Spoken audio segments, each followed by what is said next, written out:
Bismillahirrahmanirrahim. Assalamualaikum warahmatullahi wabarakatuh. Kembali lagi dengan saya, Ibu Fauzia Sahrawati B, yang akan menemani adik-adik dalam mempelajari berbagai hal terkait kajian konflik sosial.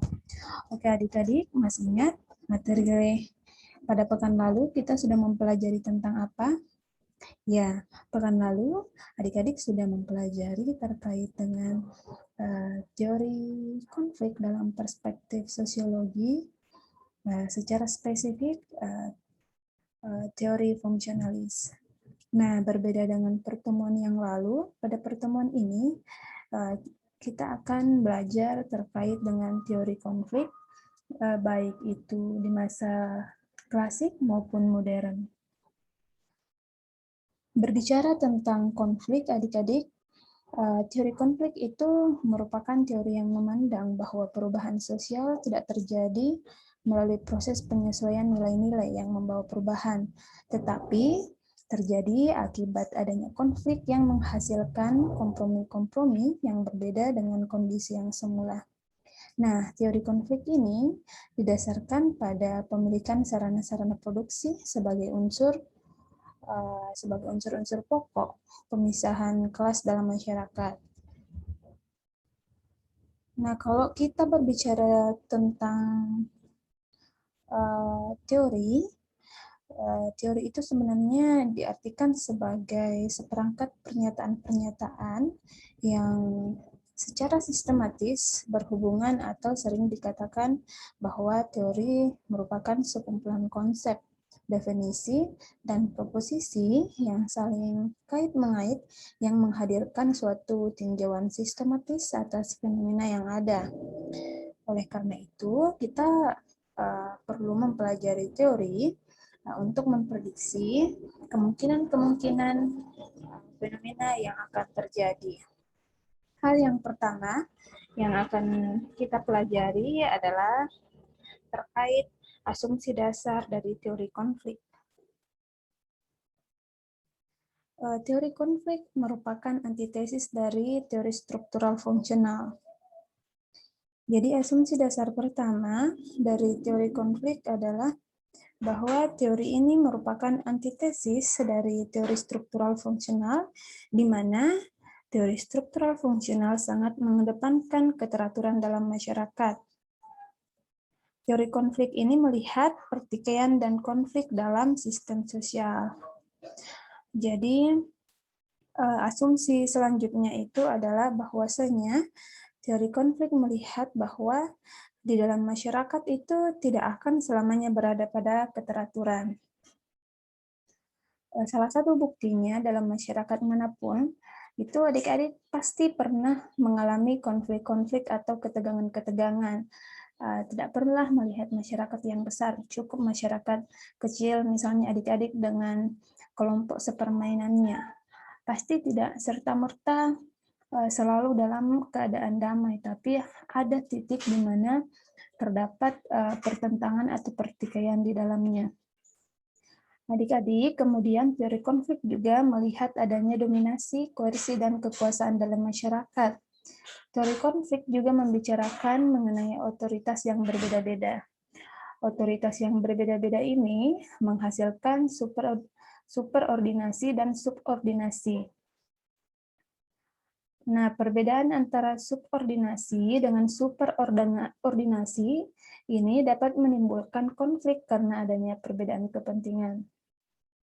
Selain itu, adik-adik sekalian, teori konflik juga mengatakan bahwa konflik itu perlu adanya di dalam suatu komunitas atau masyarakat. Hal ini adik-adik memungkinkan adanya perubahan sosial. Nah, ketika struktural fungsional mengatakan bahwa perubahan sosial dalam masyarakat itu selalu terjadi pada titik equilibrium, berbeda dengan teori konflik. Teori konflik ini melihat perubahan sosial disebabkan karena adanya konflik-konflik kepentingan. Namun, pada satu titik, masyarakat mampu mencapai sebuah kesepakatan bersama. Di dalam konflik, selalu ada negosiasi-negosiasi yang dilakukan sehingga terciptalah suatu konsensus. Nah, adik-adik, maka dapat disimpulkan ya bahwasanya kehadiran teori konflik ini merupakan jawaban atau proses penyempurnaan dari teori struktural fungsional, di mana teori konflik ini berasumsi bahwa dalam suatu masyarakat itu penting adanya suatu konflik, karena konflik itu memungkinkan adanya suatu perubahan. Oke, jelas ya adik-adik.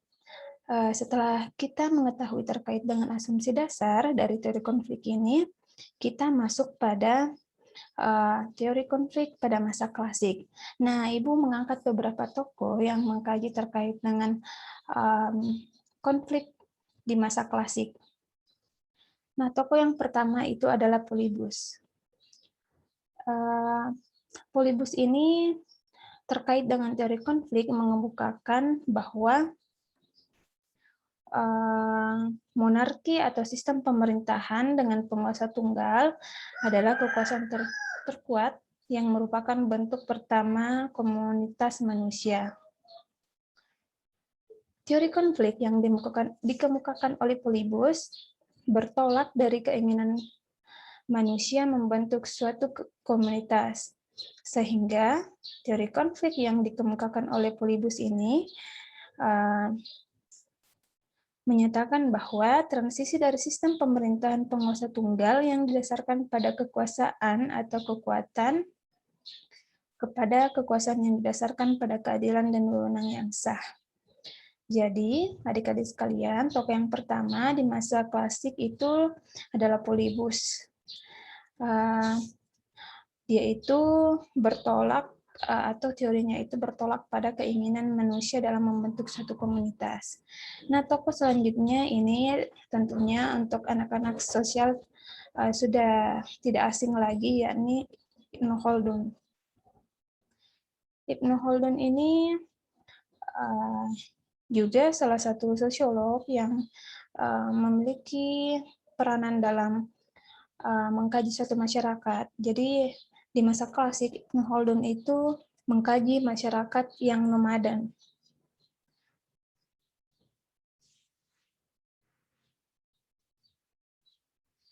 Selanjutnya, Ibnu Khaldun ini juga ada beberapa orang yang menyatakan bahwa dia sosiolog sejati.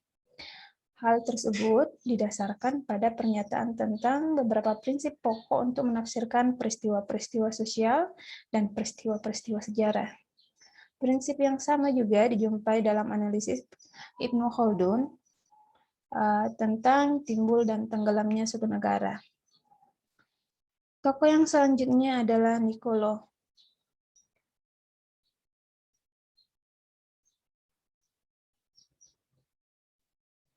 Niccolo ini juga dianggap sebagai salah satu tokoh yang mengkaji tentang konflik pada masyarakat di masa klasik. Menurut Niccolo, pada awalnya itu manusia hidup liar bagaikan binatang buas. Ketika rasa manusia semakin meningkat, jumlahnya mulai dirasakan kebutuhan akan adanya hubungan dan kebutuhan pertahanan untuk menentang satu dengan yang lainnya, dan memilih seseorang yang sangat kuat dan berani untuk dijadikan sebagai pemimpin mereka yang harus dipatuhi. Nah, kemudian mereka mengenal baik dan buruk dan dapat membedakan mana yang baik dan yang jahat. Jadi, Niccolo mengkaji tentang proses di mana manusia akhirnya memutuskan untuk hidup berkomuni atau bermasyarakat. Tokoh yang selanjutnya adalah Jean Bodin. Inti pemikiran Jean Bodin ini ya, adik-adik, pada konsepsi tita kedaulatan sebagai esensi dari masyarakat sipil. Namun demikian, kedaulatan tidak pernah dipisahkan dari prerogatif formal. Hukum diperlakukan sebagai titah kedaulatan, sedangkan hukum adat dipandang sah apabila didukung oleh kedaulatan. Hal ini dikarenakan kedaulatan memiliki wewenang tak terhingga untuk membuat hukum. Nah, tokoh yang selanjutnya di masa klasik yaitu Thomas Hobbes. Teori konflik dikemukakan oleh Thomas Hobbes adalah bahwa pada dasarnya dorongan utama dari tindakan manusia itu diformulasikan pada tingkatan pertama manusia dengan keinginannya yang terus-menerus dan kegelisahannya akan kekuasaan setelah berkuasa. Artinya adik-adik, rasa ingin berkuasa akan berhenti bila mana sudah masuk liang kubur. Jadi manusia itu pada dasarnya didorong oleh hasrat keinginan untuk berkuasa. Nah, hal ini terwujud dalam dua hal. Seorang raja dan problematikanya karena keinginannya untuk berkuasa adalah sesuatu hal yang tak pernah mengalami kepuasan. Setelah teori konflik klasik sudah kita kaji, kita bahas, kita masuk pada masa modern. Nah, Ibu hanya mengangkat 3 tokoh di masa modern ini. Yang pertama adalah Karl Marx. Tentu adik-adik sudah mengenal Karl Marx ya, sudah tahu teori tentang Das Kapitalis. Nah, Karl Marx ini terkait dengan teori konflik berpendapat bahwa konflik kelas diambil sebagai titik sentral dari masyarakat. Konflik antara kaum kapitalis dan proletar adalah sentral di masyarakat. Segala macam konflik mengasumsikan bentuk dari peningkatan konsolidasi terhadap kekacauan. Lanjut, Marx menyatakan bahwa kaum kapitalis telah mengelompokkan populasi pada segelintir orang saja. Kaum borjuis telah menciptakan kekuasaan produktif dari semua generasi dalam sejarah sebelumnya. Tetapi adik-adik, kelas-kelas itu juga berlawanan antara satu dengan yang lainnya. Masyarakat menjadi terpecah ke dalam 2 kelas, yaitu borjuis dan proletar. Inilah yang menjadi sangat terkenal istilah dari Karl Marx, yaitu kaum borjuis dan proletar.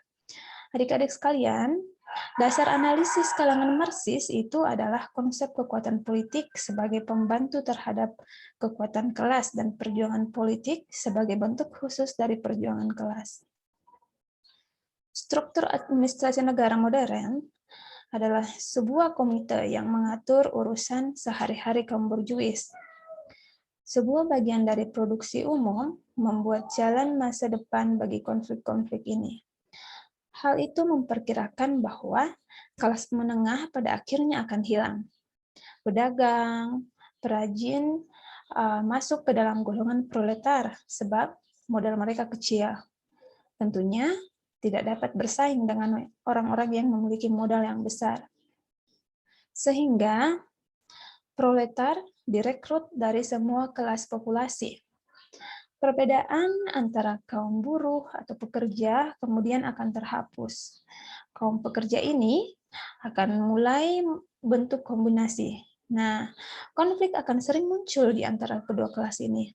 Kaum buruh memulainya dengan bentuk perlawanan koalisi borjuis agar upah mereka terjaga. Mereka membentuk perkumpulan yang kuat dan dapat memberikan dukungan kepada mereka ketika perjuangan semakin menguat. Nah, dari cerita atau teori Karl Marx ini akhirnya dikenal istilah revolusi. Bagian dari proletar dengan unsur-unsur pencerahan dan kemajuan peningkatan potensial secara revolusioner. Tokoh yang kedua yang mengkaji tentang konflik di masa modern yaitu Lewis Coser. Konflik dapat merupakan proses yang bersifat instrumental dalam pembentukan, penyatuan, dan pemeliharaan struktur sosial. Konflik dapat menempatkan dan menjaga garis batas antara 2 atau lebih kelompok. Coser melihat katup penyelamat, jadi istilah yang disebut Coser ini katup penyelamat itu safety valve. Itu berfungsi sebagai jalan keluar yang meredakan permusuhan. Yang tanpa itu, hubungan-hubungan di antara pihak-pihak yang bertentangan akan semakin menajam.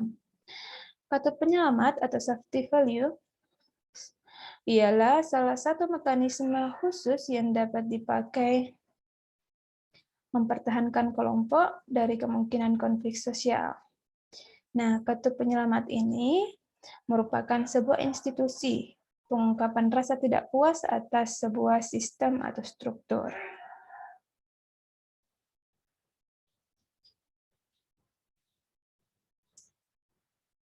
Tokoh yang terakhir yang mengkaji tentang konflik di masa modern yaitu Ralph Dahrendorf. Inti pemikiran Ralph Dahrendorf adalah